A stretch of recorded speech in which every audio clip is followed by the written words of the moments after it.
It's an interesting dynamic. Alan Powell, the lead actor in this film, The Song, is actually the lead singer of a Christian band, Anthem Lights.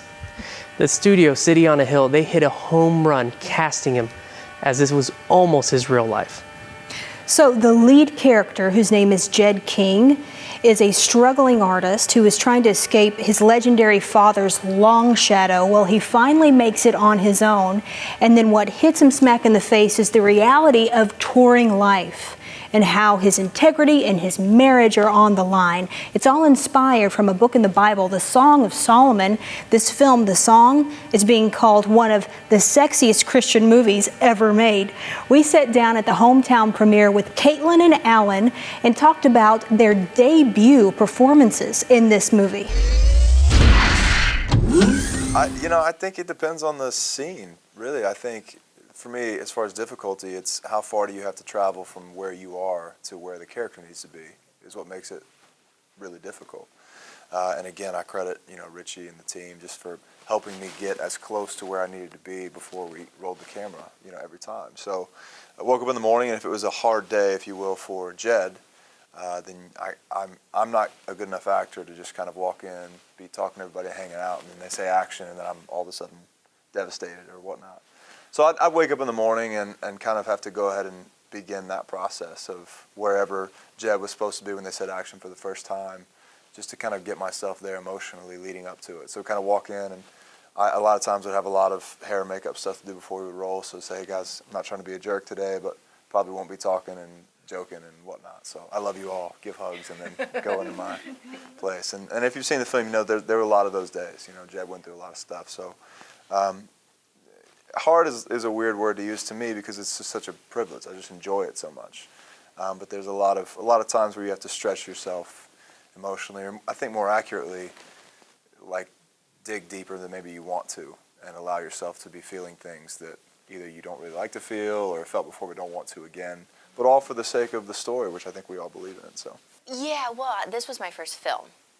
So I've done commercials before and done a lot of auditioning when I lived out in LA, and I did have a part on the TV show Nashville.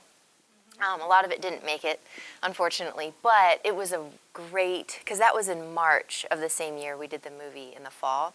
So I learned so much in that week getting to do that, I felt a little more comfortable getting to go on the set with Richie and everybody for the song. But it was still a new experience. I remember doing the voiceover after we'd filmed the movie and everything, and came back in the studio and was doing the narration that you hear kind of throughout, and was very legitimately moved. I think maybe to tears, or certainly almost to tears, at the monologue that's at the end of the film, the very end, when Jed's bringing everything home, if you will. And he enjoy life. It's the wife of your youth, right? Didn't I say?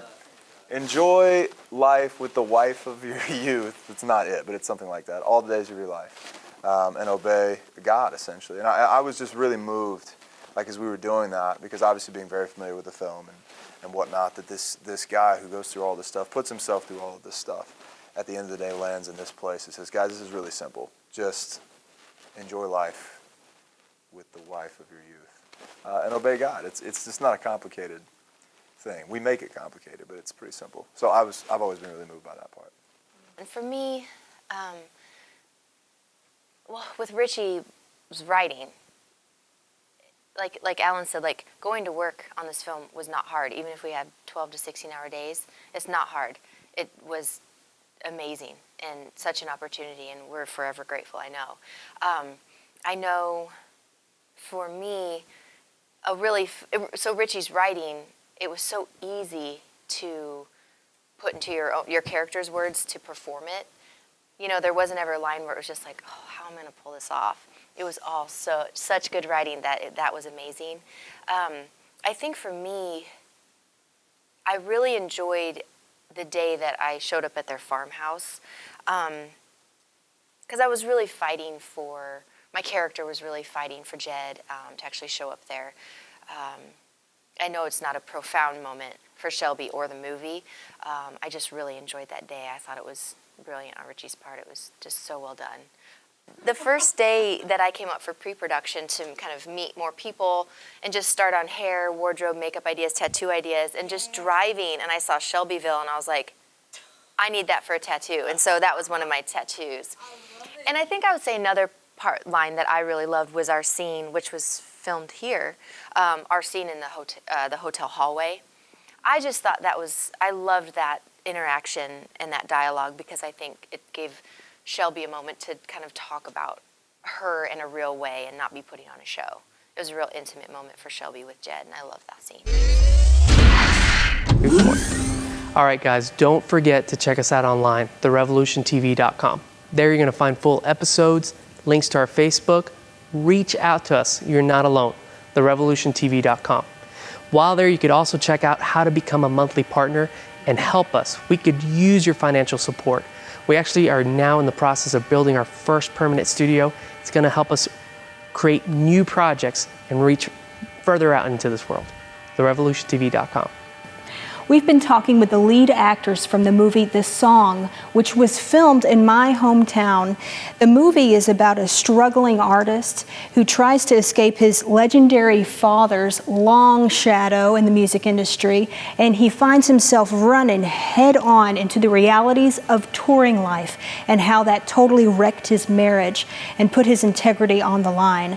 These two actors, it was their first movie ever, and they discussed how personally these characters hit home for them. I mean, I'm a musician, as is Caitlin, so Jed obviously is, and there's a lot of times where, Jed, a lot of the story is about Jed being gone, and the struggle of continuing to connect with your family and your wife and your kids, being gone so much, and I've been there. There's a couple of days where I know we'd be shooting a scene, and specifically I remember one where Jed and Rose kind of got in a fight about him being gone too much, essentially, and I think I remember joking with Bridget, like, dude, just roll the cameras, man, I've done this, like, this is, so you have those, and that was my initial connection to Jed, and really what initially got me really excited about the idea that I could bring this guy to life. I get those struggles, which to me is really a big part of where all of his troubles kind of stem from, is that distance from his family and that, and I'm gone too much, but I still want to do this. I feel like I'm supposed to do this, but I miss my family, those kinds of things. I think there was a lot pulling from that. But the ultimate bigger question that I get from this film, the idea of the purpose of life and meaning of life and it being meaningless without God, I think that's certainly something that I've gone through and wrestled with and still wrestle with every day. When I wake up, I really think that we as humans wrestle with that from a moment-by-moment basis. So that's a very, I don't know what other word to use except for exciting, just thing to struggle with. It's something that I struggle with. And so to be able to bring that to life through someone else and how that plays out in his life was just really interesting. At every turn, in every scene, how is that question playing into this scene? And I really kind of look at Jed as a guy who's kind of looking at the bigger picture, even if he doesn't want to. He just can't help it. That's kind of what ultimately devastates him, I think, and that's why he sees everything as being meaningless.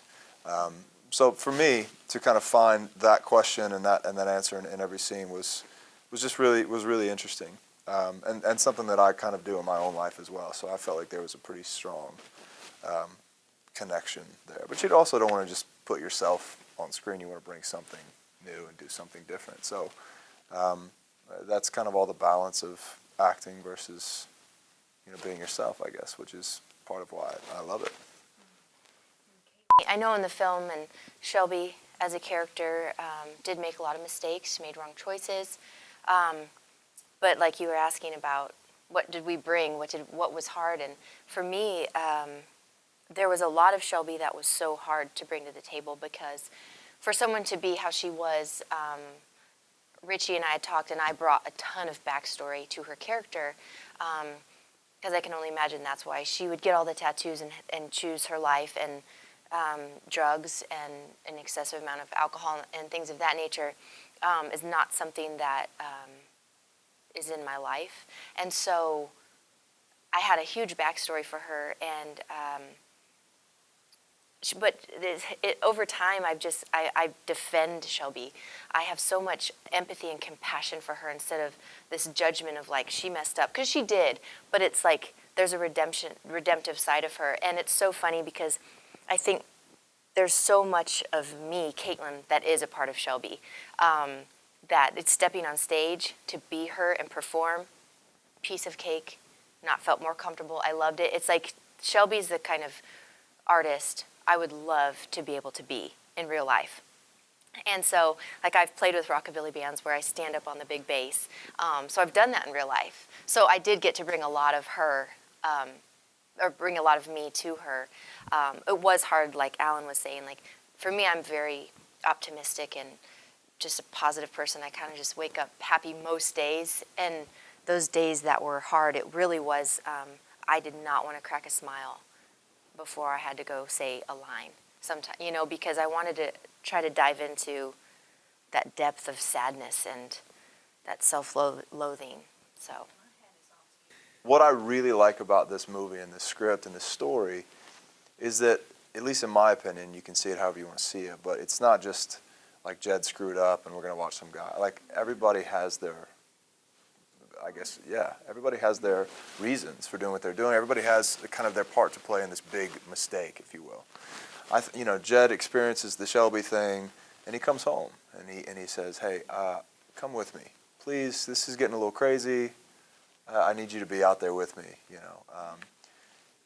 I just love that, like, it was really important to me, and I think important to the character that he reach out. He needs, you know, there's this temptation, but I got to come home. This is what I want. This is later on in the film when he's yelling at her. It says, you know, I wanted you.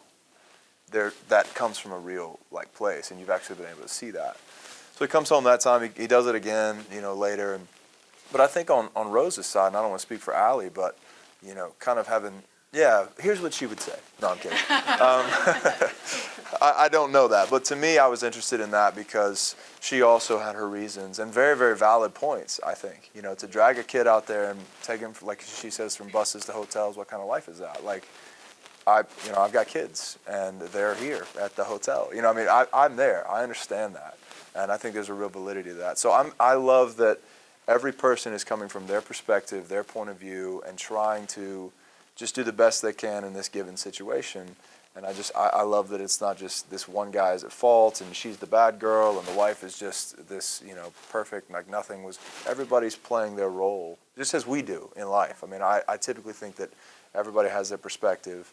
And when things happen, there's a lot more things at stake than just one person's idiocy. You know, I really enjoy it, and I'm just so grateful that Richie wrote that and did that. And I think that's what's going to connect with people, the realism of that.